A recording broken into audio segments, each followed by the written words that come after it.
What's up, YouTube family? It's Taku Bao, bringing you an Altergeist deck profile for the May 2019 format. With the release of Dark Neostorm and basically the new ban list hits, a lot of decks been given, a breath of fresh air. And this is definitely one of the decks that I believe was revitalized through the new ban list and the new set. So without further ado, I'm going to bring you my personal take on the deck and give you some of my experiences playing with it at locals and regionals.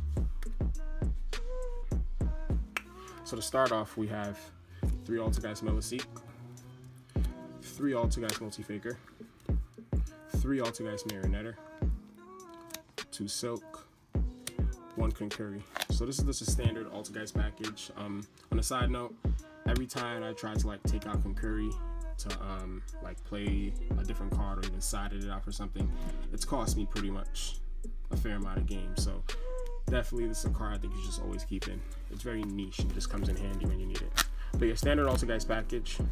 And then I have hand traps. I have 3 Ash Blossom, 2 Effect Veiler, 1 DD Crow, and 3 Impermanence. So that's 9 hand traps, but a total of 18 monsters in the main deck. For the hand traps, I feel like you kind of have to run a fair amount of hand traps this format, just due to the decks like Salamangreat and Orcus. It was going to try to disrupt them somewhere in their combo, because you're not guaranteed to win every die roll, and those things will definitely cost you. So a fair amount of hand traps in your deck won't hurt your chances at winning.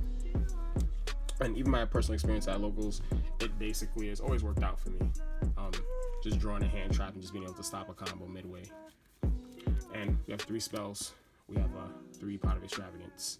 Not necessarily a budget-friendly profile of it, but you can play Desires if you need to. And for the traps, I have 1 Manifestation, 2 Protocol.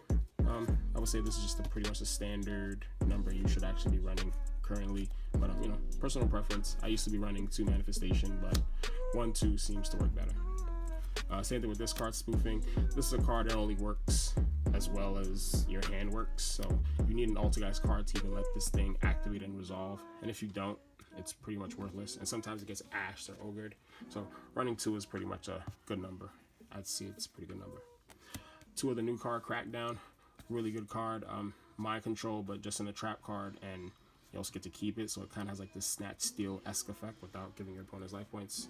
And yeah, so you basically you get to take control of a monster, and then that monster can't attack or activate its effects, but continuous effects, for example, like Thunder Dragon Colossus, if you take your opponent's Colossus, that would still work because it doesn't necessarily activate, it just is on the card. It's a continuous effect. That's the way I can explain it. So yeah, it's really good, and you can just link off your opponent's stuff, and also helps trigger Multifaker, so definitely a decent card.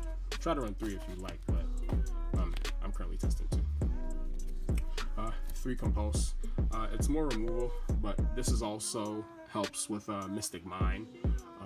That deck can be really terrible, and even decks that just run that card to stall, really terrible. At locals, this card helped me actually take the Mystic Mine off the field in game 1 without having to go into my side. So Compulse and Altergeist, or even in sub-tiers or any stun deck this format, I think is really helpful. 3 Summon Limit. Summon Limit is just to limit your opponent's ability to basically play the game.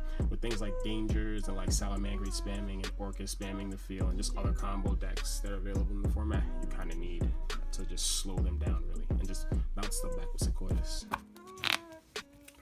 And then I have the Strike package, so I have 3 Strike, a Warning, and a Judgment. Just more traps. Heavy negates are really good for Altergeist because they tend to do only little knacks at your opponent. So that's the main deck. It's 42 cards. It's 18 monsters, 3 spells, and 24 traps. Now I'm gonna take you on to the extra deck.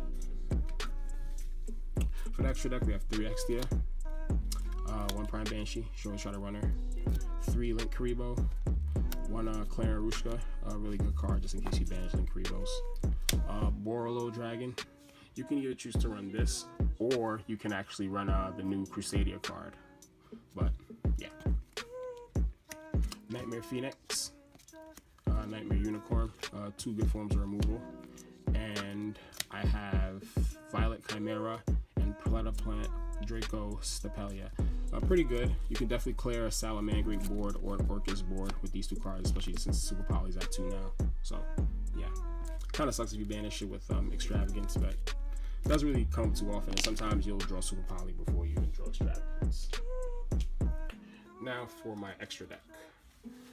I have 2 Ghost Over and Snow Rabbit.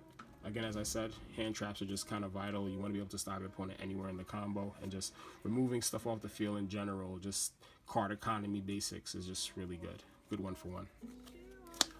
DD Crow, another hand trap. As I said, Graveyard's pretty big this format, and you just need to be able to just banish certain things, especially in Salamangreat. When they get a Salamangreat Rage, banishing that when they summon the Sunlight Wolf is just perfect. 3 Pankratops. Pankratops is just a pretty good card. Good for removal, good for putting pressure on the board, and just good going second overall. Helps Altergeist break boards. Especially having this with Seek is just like lovely. 2 Super Poly helps clear boards.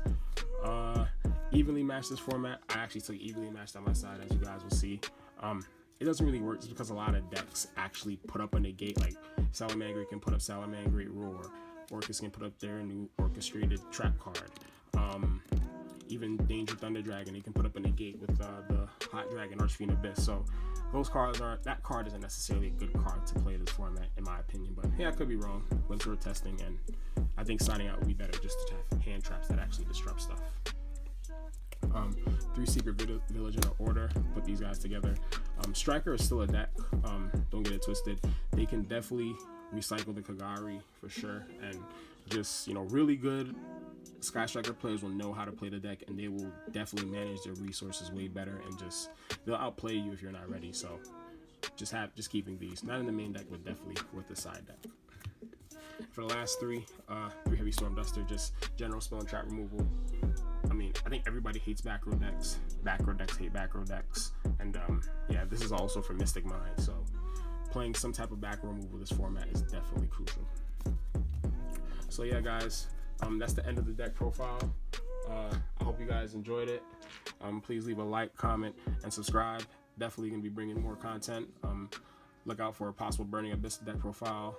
Have a lot of other road decks, ABCs, and whatnot, so look out for it. So catch you guys later. Taku Bao out. Peace.